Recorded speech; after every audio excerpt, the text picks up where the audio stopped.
Here are today's top news stories and why they matter. We begin in Nigeria, where the country's president, Bola Tinubu, has declared a week of national mourning in honor of the late former president, Muhammadu Buhari.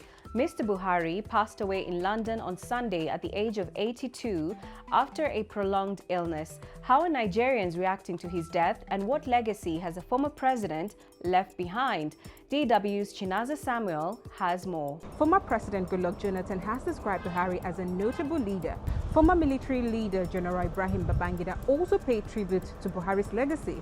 Beyond Nigeria, South African President Cyril Ramaphosa has extended his deep condolences to Buhari's family and associates. For many Nigerians, he was a symbol of discipline and national pride. For others, his time in office raised questions about human rights, press freedom, and the deepening economic hardship.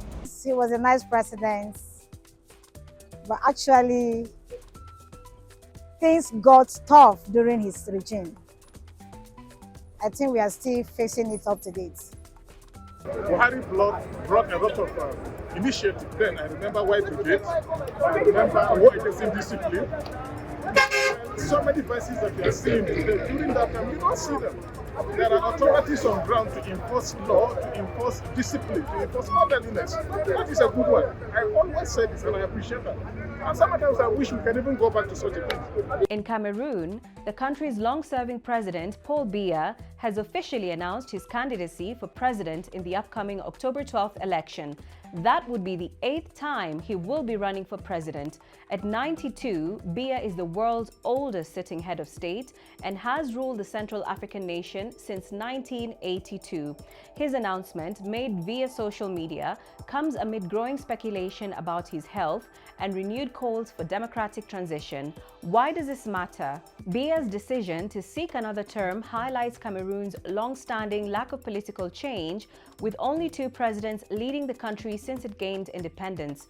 Critics argue that his long rule has stifled democratic development and created a political system resistant to change. With President Paul Biya rarely seen in public and his health a tightly controlled topic, concerns over succession and governance loom large as the country heads into a pivotal election season.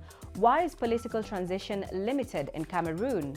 While several opposition figures have declared their candidacy, including Maurice Kamto, Joshua Osei, and Cabral Libi, the opposition remains divided and faces systematic challenges. Moreover, in 2008, Biya oversaw the removal of presidential term limits, allowing him to run indefinitely.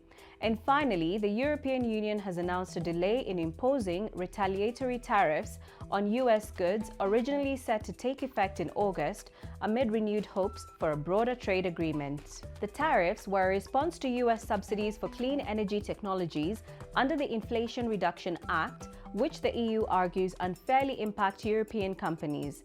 The decision to pause the tariffs follows high-level talks between EU and US officials, with both sides expressing optimism about reaching a negotiated solution that avoids a trade war.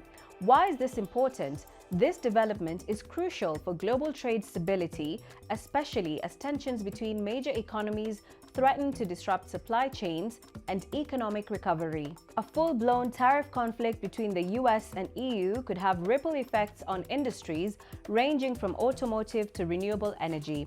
The delay also signals a willingness on both sides to prioritize diplomacy, potentially setting the stage for a more cooperative approach to resolving trade disputes in the future. And that's all we have for you today.